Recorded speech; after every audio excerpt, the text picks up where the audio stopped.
Oke, assalamualaikum warahmatullahi wabarakatuh. Ya, kembali lagi dengan bahasan kita yaitu mitos. Ya, dengan kata lain, mitos itu dalam bahasa Yunani adalah mythos atau dalam bahasa Belanda itu disebut dengan myths. Merupakan suatu bagian dari suatu folklore yang berupa kisah berlatar masa lampau, mengandung penafsiran tentang alam semesta seperti penciptaan dunia dan keberadaan makhluk di dalamnya, serta dianggap benar-benar terjadi oleh yang mempunyai cerita dan penganutnya. Dalam pengertian bahasa yang lebih luas, mitos dapat mengacu pada cerita tradisional. Pada umumnya, mitos menceritakan terjadinya alam semesta dan bentuk topografi keberadaan dunia dan para makhluk penghuninya. Oke, kita langsung lanjut aja ke asal mula ya. Oke, penafsiran historis. Suatu teori dinyatakan sebagai mitos bila dia mempunyai catatan peristiwa bersejarah yang berlebih-lebihan.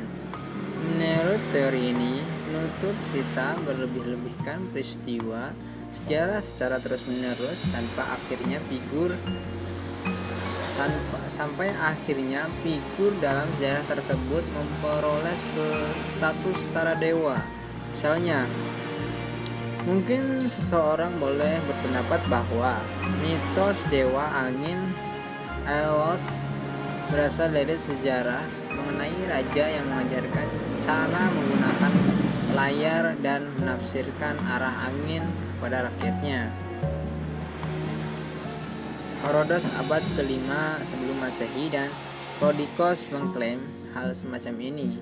Teori ini disebut Euhemerisme. Menurut nama ahli mitologi terkenal Euhemeros sekitar 320 sebelum Masehi, yang berpendapat bahwa dewi Yunani berkembang dari legenda tentang manusia. Beberapa teori menyatakan bahwa mitos dimulai sebagai suatu alegori. Menurut suatu teori, mitos-mitos bermunculan sebagai alegori tentang fenomena alam. Apollo melambangkan matahari, Poseidon melambangkan lautan, dan sebagainya. Menurut teori lainnya, mitos bermula sebagai alegori untuk konsep psikologis maupun spiritual. Athena melambangkan keadilan dan kebijaksanaan, Aphrodite melambangkan hasrat, dan sebagainya. Sanskritis abad ke-19 Max Muller mendukung teori alegoris mitos.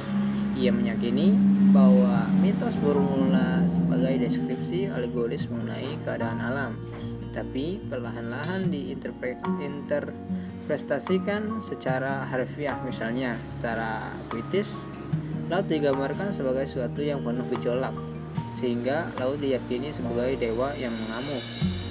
Oke, beberapa pemikir percaya bahwa mitos merupakan hasil personifikasi kekuatan dan benda mati. Menurut pemikiran ini, orang purba menuju fenomena alam seperti api dan udara dan perlahan-lahan menggambarkan sebagai dewa. Contohnya, menurut teori pemikiran Mitopeia, orang purba cenderung memandang sesuatu sebagai seseorang, bukan benda belaka. Maka dari itu, mereka menggambarkan kejadian alam sebagai akibat tindakan dewa tersebut, sehingga menghasilkan suatu mitos. Menurut teori-teori mitos ritual, keberadaan mitos sangat erat dengan ritual. Teori ini mengklaim bahwa mitos muncul untuk menjelaskan ritual.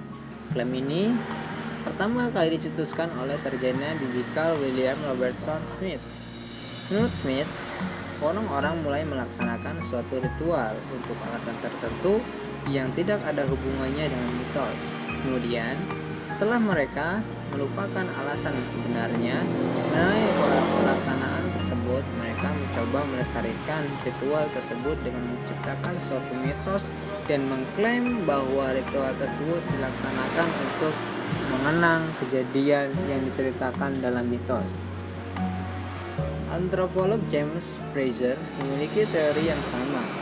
Frazer percaya bahwa manusia primitif mulai percaya pada hukum-hukum gaib. Kemudian, ketika manusia mulai kehilangan keyakinannya mengenai sihir, mitos tentang dewa diciptakan dan mengklaim bahwa ritual magis kuno adalah ritual keagamaan yang dilakukan untuk menyenangkan hati para dewa. Nah, mungkin cukup sudah ya untuk teori tentang mitos ini, beberapa cerita yang mungkin udah banyak teman kalian kenal ya. Oke, semoga bermanfaat. Sekian dari Suji. Bila ada kesalahan mohon dimaafkan. Assalamualaikum warahmatullahi wabarakatuh.